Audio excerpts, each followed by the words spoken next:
सभी को नमस्कार। आज हम चर्चा करेंगे हमारे पड़ोसी मुल्क बांग्लादेश की। बांग्लादेश की आवाम इस घड़ी सड़कों पे आई हुई है, पूरी सरकारी संपत्ति का नुकसान कर रही है। जो संपत्ति का नुकसान कर रही है वो संपत्ति जनता की है, क्योंकि गवर्नमेंट की है तो गवर्नमेंट जो भी टैक्स लेती है वो जनता से ही लेती है। तो थोड़ी सी हम समझाने की कोशिश करते हैं बांग्लादेश की आवाम को कि जो भी आप फायर ब्रिगेड की गाड़ियों को जला रहे हैं, जो भी आप प्रधानमंत्री आवास में जो भी आप तोड़ फोड़ कर रहे हैं, वो आपकी खुद की संपत्ति है। आप कोई बांग्लादेश छोड़ के आप जाएंगे नहीं। आपका लीडर गया है, आप कहीं नहीं जा पाओगे बांग्लादेश छोड़ के, जो भी आप, क्योंकि आप बांग्लादेश के आम नागरिक हैं। तो मेरी आपसे यही अपील है कि जो भी सरकारी संपत्ति है उसको नुकसान ना पहुंचाएं, क्योंकि वह आपकी ही संपत्ति है। एक एक जन की जो आपके पैसे पे टैक्स लगता है उसी से खरीदी गई वो संपत्ति है। तो इतना अपने अंदर में पागलपन ना भरे कि हम इसको तोड़ फोड़ करें। मेरी आपसे बार बार अपील है कि आप अपने देश में शांति बनाएं। जो भी बाहर की ताकतें आपके मुल्क को कमज़ोर बनाना चाहती है उनके चक्कर में ना आए। और मैं बहुत बड़ी बात ये कहूँगा कि जब प्रधानमंत्री ने रिज़ाइन दे दिया तो वहाँ पर मिलिट्री शासन हो गया। और मिलिट्री शासन में क्या होता है कि एक पत्ता भी नहीं हिल सकता। जो मिलिट्री वहाँ की क्या चाह रही है क्या नहीं चाह रही है ये हम नहीं जानते, लेकिन अगर जिस देश में मिलिट्री शासन हो ना, वहाँ पर अगर मिलिट्री ना चाहे तो पत्ता भी नहीं हिल सकता। इतनी सख्त होती है मिलिट्री की जो भी सरकार होती है, जो भी मिलिट्री का शासन होता है। और आज वहाँ पर मिलिट्री शासन होते हुए भी आज अवाम रोड पे आई हुई है, प्रधानमंत्री आवास में घुस रही है, जबकि उसकी पूरी की पूरी मिलिट्री वहाँ की जिम्मेवार है। क्यों नहीं रोक रही है? फोर्स क्या कर रही है? और आज शेख हसीना जी को वहाँ की आवाम ने इतनी इज्जत दी और इतने अच्छे वोटों से उनको विजय बनाया और वो जीती। अभी हाल ही के दिनों में वो जीती है और 15 साल तक उसने शासन किया वहाँ पर।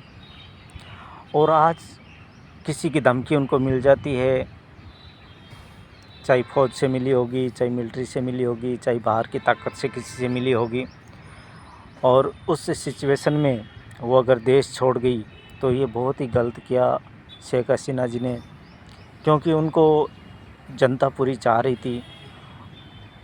और जिस नेता को जनता चाह रही हो उसकी बाहर की ताकत क्या बिगाड़ सकती है? उनको नहीं डरना चाहिए था, उनको अपना देश नहीं छोड़ना चाहिए था। हाँ, उनको ये कहना था कि यहीं पे मर जाऊंगी लेकिन मैं मेरा देश नहीं छोड़ूंगी। कौन उनको मारने वाला था? क्योंकि जनता उनके साथ थी। तो कहीं ना कहीं उनकी भी गलती है, वो अपनी जनता को ऐसे छोड़ के चली गई, नाराज़ करके चली गई। लेकिन अब मैं वहाँ की आवाम से अपील करता हूँ कि प्लीज़ अपने देश में शांति बनाएं और कोई भी जो गवर्नमेंट की संपत्ति है उसे नुकसान ना पहुँचाए, क्योंकि वह संपत्ति आपकी ही है। आपके पैसों से ही, एक एक नागरिक के पैसों से, एक एक नागरिक के पैसे टैक्स पड़ के, पैसे कमाई के ऊपर टैक्स पड़ के और वो संपत्ति बनी है। तो उस चीज़ का नुकसान ना पहुंचाए, वो आपके बच्चों के काम आने वाला है। और अगर आप ऐसा कर रहे हैं तो आने वाली पीढ़ी के लिए आप उनको गलत मैसेज दे रहे हैं कि देखो हमने तोड़ फोड़ की तो आने वाली पीढ़ी भी ऐसा ही करेगी। तो आप बहुत ही समझदार लोग हैं। बांग्लादेश एक अच्छी ताकत बन गई है पिछले 15-20 सालों से, पहले कोई नहीं जानता था, लेकिन अभी पूरा स्ट्रॉन्ग हुआ बांग्लादेश, और पाकिस्तान से भी बेटर बन गया है बांग्लादेश। तो आज आप ऐसा ना करें, बांग्लादेश की फिर से आप उसको स्ट्रॉन्ग बनाएं। कोई बात नहीं, एक नेता चला गया है, लेकिन दूसरे नेता आएंगे, सरकार फिर से चलेगी। तो मैं नागरिकों से, आम नागरिकों से अपील करता हूं कि प्लीज़ ऐसा मत करो, तोड़ फोड़ मत करो, सरकारी संपत्ति को नुकसान मत पहुंचाओ, फायर ब्रिगेड की गाड़ियों को मत चलाओ, क्योंकि वो कहीं ना कहीं आपके ही काम आने वाली है, और आपके ही पैसों से सरकार ने आपके ही पैसों के ऊपर टैक्स लगा के वो चीज़ें खरीदी गई है। तो आप अपने बच्चों के लिए ऐसा कारण ना बने कि हमारे बाप दादा देखो ऐसे करते थे तो हम भी ऐसा करें। तो ऐसा मत करो और आप शांति बनाओ। मैं एक नागरिक से अपील करता हूँ, क्योंकि हमारा पड़ोसी मुल्क है बांग्लादेश, और हमारे बहुत ही अच्छे रिश्ते बांग्लादेश के साथ है। तो उसके नाते मैं आपको ये मैसेज देना चाहता हूँ कि आप प्लीज़ अपने देश में तोड़ फोड़ ना करें, शांति बनाएं। फिर से नेता आएंगे, फिर से आपका देश खुशहाल बनेगा।